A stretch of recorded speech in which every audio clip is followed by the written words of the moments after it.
Hey, y'all, Scott Horton here for WallStreetWindow.com. Mike Swanson knows his stuff. He made a killing running his own hedge fund and always gets out of the stock market before the government-generated bubbles pop, which is, by the way, what he's doing right now, selling all his stocks and betting on gold and commodities. Sign up at WallStreetWindow.com and get real-time updates from Mike on all his market moves. It's hard to know how to protect your savings and earn a good return in an economy like this. Mike Swanson can help. Follow along on paper and see for yourself. WallStreetWindow.com.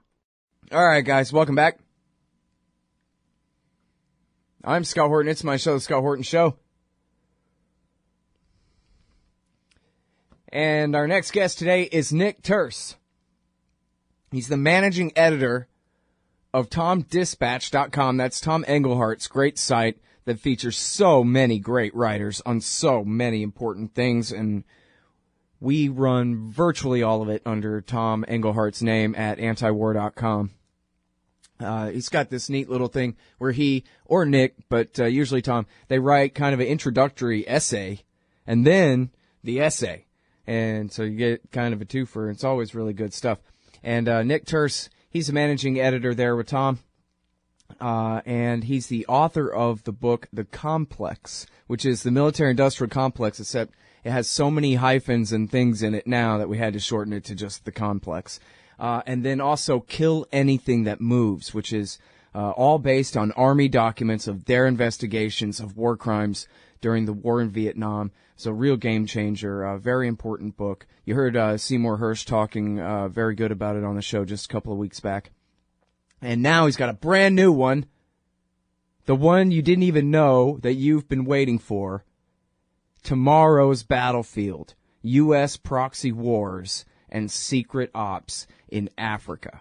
And here are two very recent articles at TomDispatch.com about it.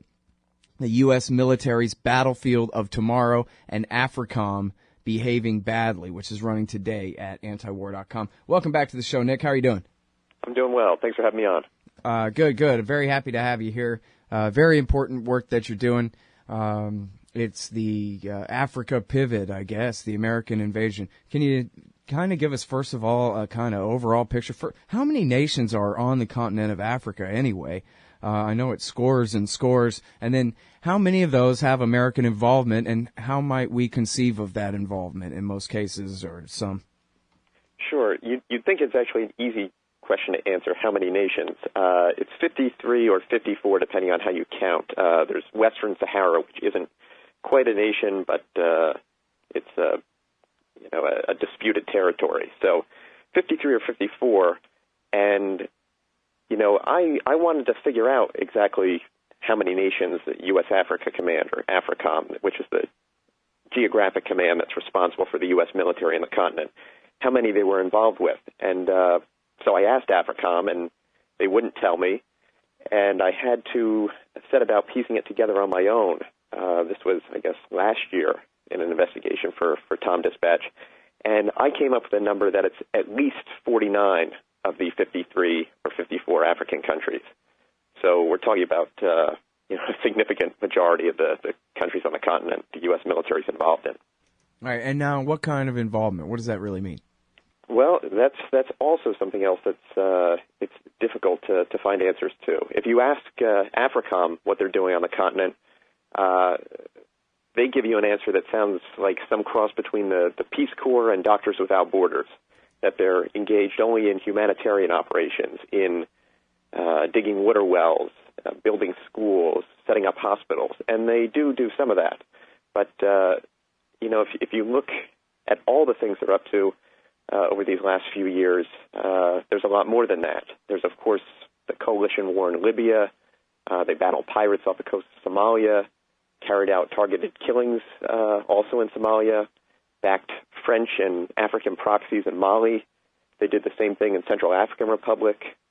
They coordinated operations to find, fix, and destroy Joseph Kony's Lord's Resistance Army in Congo, South Sudan, and Central African Republic. They've run drone surveillance missions against Boko Haram in Nigeria, backed proxy forces in Somalia, carried out special ops missions in Mali and Tunisia, night raids in Somalia, kidnap missions in Libya, and they've tried to train forces in just about all the countries on the continent. So it's it's really been a boom time for Africa. All right. So, yeah, boom for them in the most literal way, and yeah. And good times for the U.S. Army. They found a way to stay globally engaged, is how they put it in Defense News. Is, well, we got jobs, we got to do something with them. All right, so let's go back to the one that I know the nothing about, which is American covert ops or whatever military missions going on under whatever auspices in Tunisia. Can you elaborate about that?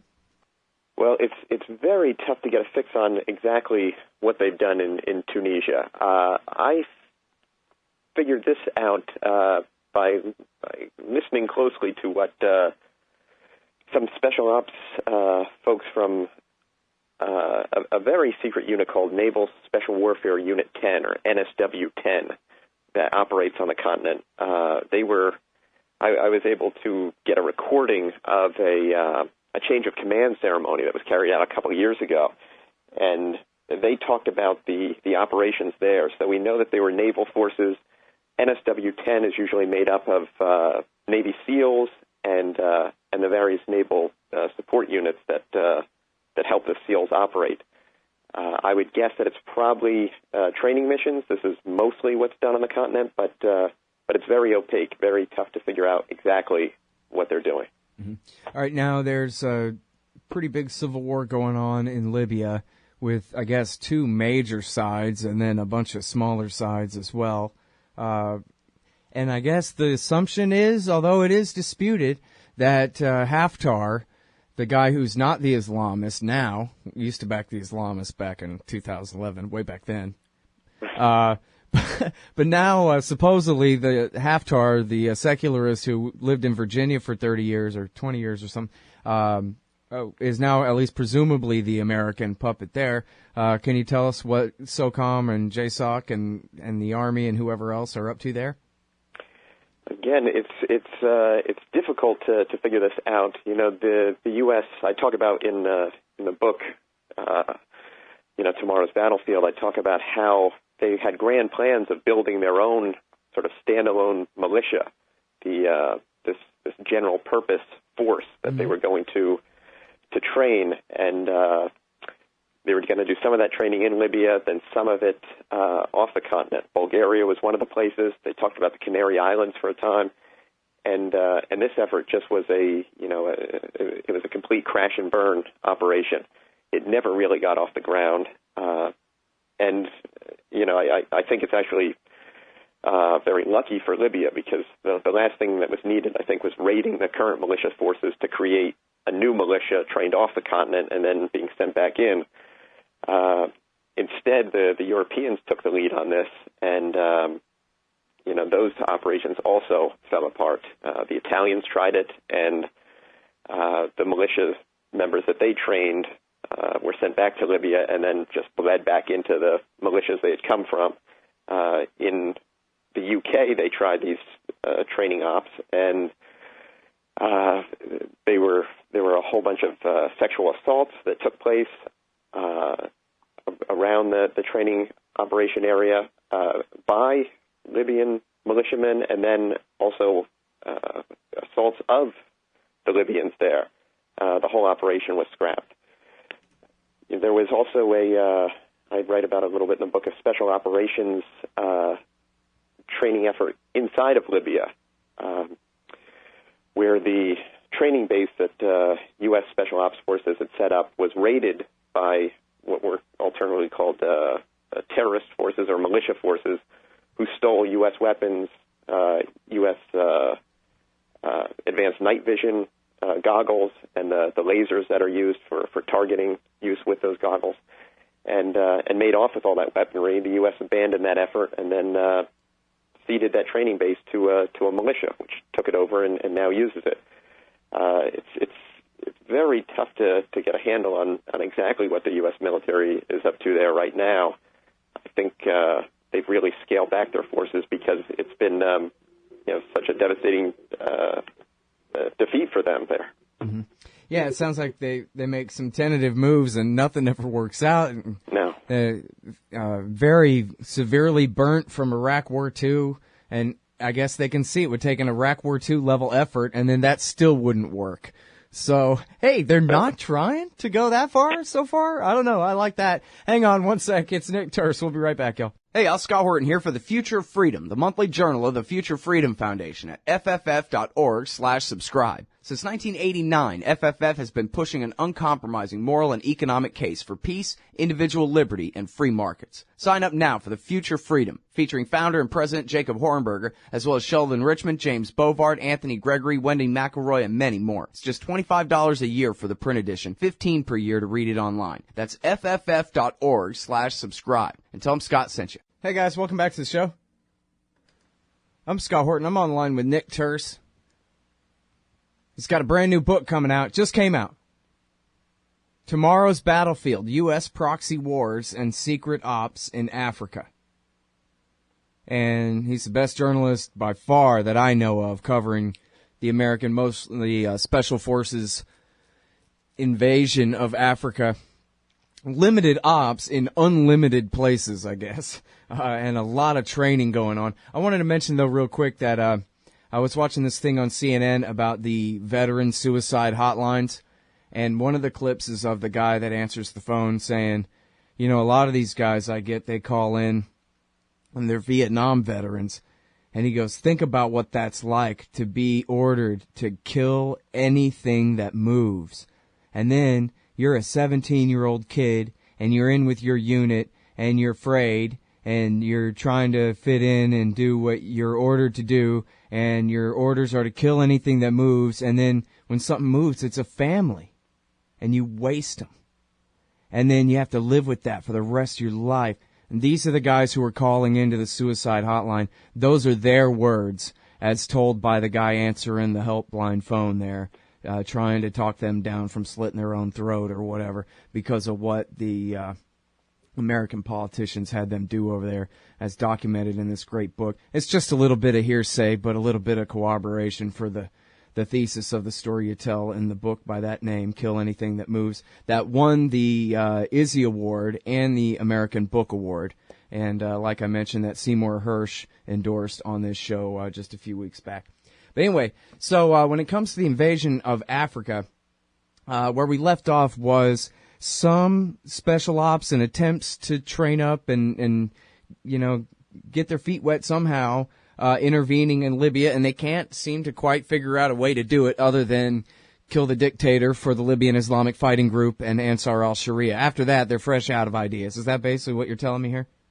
Well, you know, unfortunately, this is stock and trade for the U.S. military. They do know how to destroy things. They do know how to kill people, but they're always, at least since World War II, they've been unable to, you know, turn all that destructive power into anything close to actual victory. They're just ham-handed in all their attempts, and they never seem to be able to foresee, you know, where these operations are going, even if so many of us can see the writing on the wall as soon as they begin bombing. Mm-hmm. Well, again, back to that Defense News quote, what they're looking for is to stay engaged. They need something to do. It doesn't necessarily have to have a resolution to it. It just has to be a thing, basically, since they don't have Iraq to go to anymore. Well, that was a quote from a year and a half ago before they had Iraq to go back to. But still, they're not going back in these kind of numbers. No, and I think that, you know, Africa was really seen as a growth area. You know, when it looked like the Iraq War was over and Afghanistan be winding down, the Pentagon really took a close look at Africa and saw it as a place where that was ripe for expansion. And, you know, this is something that I reported on last week at Tom Dispatch. You know, when the command became independent, its own command in 2008, it inherited about 172 operations, training exercises, and activities, which is a lot. You know, we're talking about one mission every 2 days. But since then, the number of missions has just exploded. It's now off the charts. I found out that last year they carried out 674 military missions on the continent. So we're talking about almost 2 missions a day. It's a 300% jump in operations since 2008, and it really demonstrates that Africa is a growth area for the Pentagon. Mm-hmm. Now, how much of that is drone wars and covert wars in Somalia? Well, Somalia does factor in a great deal. We've got proxy forces fighting there. The Washington Post did a nice job of disclosing that that actually there's been special ops forces on the ground there for years, although they've said that all U.S. boots had been pulled out of Somalia some time ago. So you have special ops teams on the ground, you have proxy forces there. Every so often SEALs go in for night raids and then drone operations. So it's a significant amount of activity on the continent. Yeah, and now Al-Shabaab is kind of on the comeback, I read lately, and there was obviously the attack in Kenya, which I don't know how much of a reflection of strength that attack is necessarily, but they're not gone. So that's a war that they'll continue to fight, I guess. Yeah, when you look back, right after 9/11, the military started talking about an expansion into Africa, a need to do it, and a Pentagon official was questioned rather intensely by a pool of reporters about this, and under questioning, he had to admit that the Somali fighters of Al-Shabaab were probably the strongest Islamic militants on the continent at that time, but that they really hadn't conducted any operations outside of Somalia, that it was a very localized group. And aside from, expressing support for bin Laden verbally, they really hadn't been involved in any kind of global operations and not even anything regional. But now if you look, Al-Shabaab, ever since the U.S. began focusing its efforts on there, backing militias, backing proxy African forces, using drone operations, using assassination night raids, this type of thing, it's just caused Al-Shabaab to expand. Since that time, they've gone into Kenya, Uganda, Djibouti. They've made threats elsewhere on the continent. It's really been a growth time for Al-Shabaab at the same time that the U.S. has ramped up its efforts. And you can see this across the continent. Wherever the U.S. has focused its efforts on a local militant group, it's had the effect of expanding the reach of that group, allowing the group to expand its fighting force.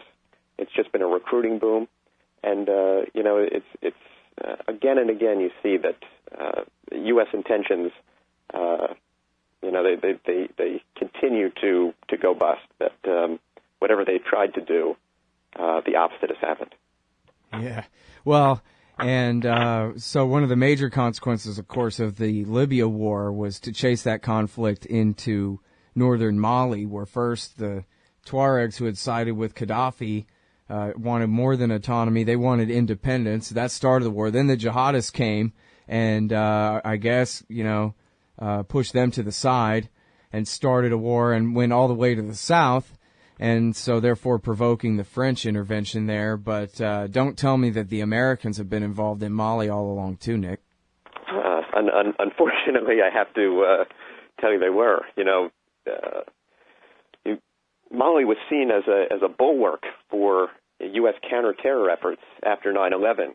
They really focused a lot of time and energy and poured hundreds of millions of dollars into the training effort there. And if you take a close look at who overthrew the government in Mali, it was a U.S.-trained officer. So I guess the training, had some positive effects for him, but not for Mali. After he overthrew the government, though, his forces were unable to deal with either the Tuaregs or the Islamist movement there, and were quickly pushed aside. And that precipitated the French response, which the U.S. backed. The U.S. provided logistical support. They provided refueling. A lot of aerial operations were conducted by the U.S. And they also trained up African troops to send into there. Chad has been one of the forces that the U.S. has used as a main proxy on the continent. And they trained up Chadian troops and sent them in there. And Chad took some casualties and then announced that it was leaving. They said that they weren't equipped to fight a guerrilla war, and those Chadian forces that we'd spent all that time and money to act as our proxies on the battlefield, they ran from the fight in Mali. So it's just been one disaster after another, despite the hundreds of millions of dollars, or really because of those hundreds of millions of dollars, I think, that were poured in. And now, it sounds just too convenient for the war party, Nick, but I think I've read this in some pretty credible journalism that really Boko Haram and the jihadists met up in Mali back in 2013, I guess, and they really did hand over some weapons and some training and some tactics and, improve the fighting skill of Boko Haram, who then went back to Nigeria and became a worse problem. And then, so now I guess I have to assume that with all the American interests in Nigeria, that the American Special Forces are helping with that one, right? Yeah, American Special Ops have been active in Nigeria for a long time now, and you're absolutely right. The Tuaregs had worked for Gaddafi; they were his hired guns, and when his regime was falling, they looted his weapons stores, took all those weapons into Mali, and eventually those weapons have gotten into the hands of Boko Haram, who was working with the group Ansar al-Din in Mali. They exchanged weapons, exchanged tactics.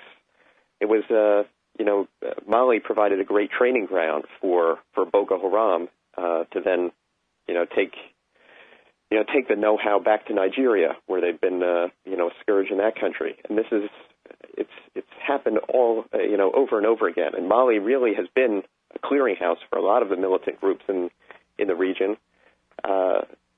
And some of them flowed out of Libya into Mali, used Mali as a place where they could train up and then head back into Libya.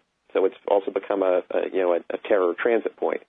And this was a country that the U.S. really saw as one of the strongest in the region, and one that would provide a solid base to fight terrorists in the region. Instead, it really turned into a terrorist training ground.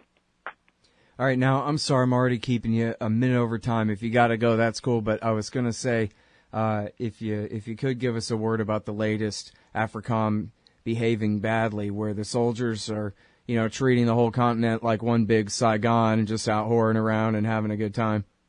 Yeah, sure. This is the latest piece that's up at Tom Dispatch right now, and I spent a couple of years trying to figure out exactly what was going on there. I knew that there was criminal activity and what you might call untoward behavior going on the continent, and AFRICOM wouldn't talk about it at all.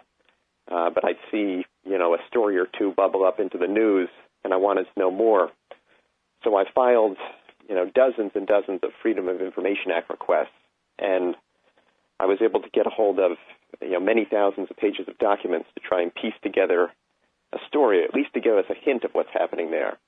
What I found were cases of rape, sexual assault, drinking and drug binges that led to soldiers being shot and wounded, some of them even dying in various incidents, from one end of the continent to the other. Cases in which many members of various units in Djibouti and Ethiopia were patronizing prostitutes, reports of arson, larceny, graft, drunken disorderly conduct, a whole raft of crimes. AFRICOM, during my reporting, wouldn't talk to me at all, so I could never get a sense of exactly how representative, the materials that I'd found are. But it really points to a major problem on the continent, and I hope to be able to figure out one day exactly how big a problem it is. But just from the documents I've found, I think it shows that things are even worse in Africa than even I had thought. Man, all right. Well, listen, Tom said the book is on its way. I can't wait to read it, and I just have you know that me and the listeners here, we're your biggest fans. You do very important work here on this subject, Nick, and I really appreciate your time on the show as well. Thanks so much, Scott. I appreciate you having me on today. All right, y'all. That's Nick Turse, and the last two very important articles, you can find them both at antiwar.com or at tomdispatch.com. The U.S. military's battlefield of tomorrow. and AFRICOM behaving badly. This part of the Scott Horton Show is sponsored by Audible.com. And right now, if you go to audibletrial.com/Scott Horton Show, you can get your first audiobook for free. Of course, I'm recommending Michael Swanson's book, The War State, The Cold War Origins of the Military-Industrial Complex and the Power Elite. Maybe you've already bought The War State in paperback, but you just can't find the time to read it. Well, now you can listen while you're out marching around. Get the free audiobook of The War State by Michael Swanson, produced by Listen and Think Audio at audibletrial.com/Scott Horton Show. Hey, all, Scott Horton here. It's always safe to say that one should keep at least some of your savings in precious metals as a hedge against inflation.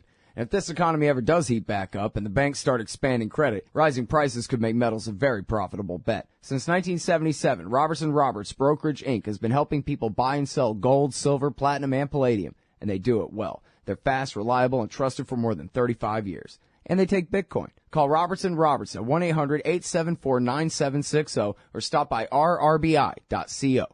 Hey, all, Scott Horton here for Liberty.me, the social network and community-based publishing platform for the liberty-minded. Liberty.me combines the best of social media technology all in one place and features classes, discussions, guides, events, publishing, podcasts, and so much more. And Jeffrey Tucker and I are starting a new monthly show at Liberty.me, Eye on the Empire. It's just $4 a month if you use promo code SCOTT when you sign up. And hey, once you do, add me as a friend on there at scotthorton.liberty.me. Be free. Liberty.me.